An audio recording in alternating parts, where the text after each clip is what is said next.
This might sound like cap, but I called it. I called it. I knew it. I had a seeking suspicion that Alex Pereira just wasn't going to be the Alex Pereira that we know, that we love. You know, quick punches, strong punches, and of course your punches are getting weaker when you get to a stronger weight class because, of course, they can handle more damage, more power. Um, but I had something in me, and as soon as I saw Alex Pereira walk out there, and when the fight started, and I just saw it happen, I I knew he was gonna lose. I mean, I always throughout the entire fight, I was still as nervous he was gonna land his left hook, and Cyril Gahn would have been out because it only takes one punch with Alex Pereira. But Cyril Gahn was frying him the entire fight.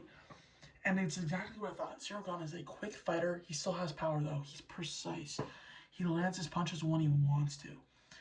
Alex Pereira has never fought a fighter like that. Like, of course, Israel Adesanya is similar to that. But again, that was when they were at a power disadvantage. I mean, Alex Pereira, we would be lying if we said he wasn't a natural light heavyweight, even a heavyweight. He's probably naturally, like, in his peak condition, about 220. Um, and I mean, Israel Adesanya is by far smaller. He doesn't cut as much weight, but like we saw it with Israel, like when he lands his punches, he lands them good. Um, and he knows how to land his punches. And with Cyril Gahn, he is one of the only, I would say one of the only, besides maybe Tom Aspinall, and I mean those two are really just far and ahead the best, but they're really the only two that when they want to land their punches, they can land them where they want to land them. They have precision. The rest of the heavyweights, they swing. So I think Alex Pereira went into it thinking, lighter man's skill, he's going to be quicker. He's going to be able to, get these punches in.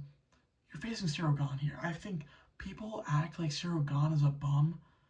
I mean, of course, I poked Tom Aspinall. We don't know how that fight would have went, but Cyril Gahn was doing good in that fight. He was matching Tom Aspinall, and you could say he was even possibly going to win that one until he eye poked, and the fight was pretty much done. But um, Cyril Gahn, people always act just because he lost to John Jones. He's lost these championship fights does not mean he's not a good fighter. He is really good. It is clear he is maybe the best heavyweight in the world right now.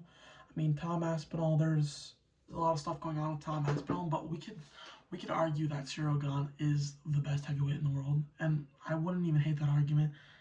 He's so skilled. There's no heavyweight that matches his skill. Tom Aspinall is very skilled. Tom Aspinall, if I'm me personally, I think Tom Aspinall uses his power more than Cyril Gahn. Cyril Gahn fights like he's a middleweight. He truly does. He's good with those kicks. His kicks are impeccable. Like they're perfect. I mean, in this fight, Alex Pereira was just getting lit up with those kicks inside the leg, outside leg, his stomach even. It was just bad. Cyril Gahn was quicker, and I could tell. I'm gonna be honest. If Alex Pereira really wants to be a heavyweight, he's gonna have to work on that. That heavyweight body. Like Cyril Gahn is a natural heavyweight. He's fought at heavyweight his entire career. Alex Pereira was a middleweight at one time. He was a middleweight champion. So when you're gonna move up a weight class, you truly have to be in that perfect condition. Because just because you're light doesn't mean you're gonna win, and also just because you got power doesn't mean you're gonna win either. You need to be either light. You need to be light with power. You need to be quick with power. That's the ultimate UFC fighter. So, Alex Pereira, he was quick with power. He was quick with power. In middleweight and light heavyweight, and that's what made him very successful. There were very few who could even match him. I think it's like Israel Adesanya, Jan Blachowicz had a good fight against him, and then Magomed Ankalaev. And those are really the only people who had a very close fight with him in his career. I might be missing somebody, but I mean, Yuri had a good fight, but of course, it takes one punch, and that's what happened to Yuri. That's what happened to Jamal Hill. Like, they do all right, but they don't really match him. But again, with Cyril Gane, I mean, anybody else in that heavyweight division is getting beat. And I hated the Derek Lewis fight, but I would love to see Pereira versus Hokit, just because I know Hokit looked. I don't know if he wasn't trying to knock um, Derek Lewis out, but like he looked so bad. He looked bad. He lands his punches, but they weren't doing much damage. I know he does volume, but like he's gonna lose to Pereira if they do that fight.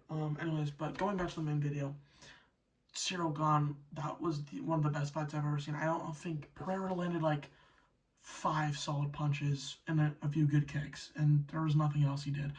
It was Cyril Gane on the way, all the way. I think I wouldn't say it would be a 10-8 round first round because Pereira got some good punches in, but it was a blowout for sure. But yeah, I just want to say I called it. I mean, anybody who thought Pereira was gonna win, they're like I'm a casual fan, but like you don't realize that when you move a weight class, there's so much different effects that you have to take into account, and like people just think just because it's Alex Pereira that means he's automatically gonna win. Of course, he's a really good fighter, but that's just not how things work in real life. Just because you're a good fighter in one class does not mean you're a good fighter in the next. So yeah, I just wanted to say that.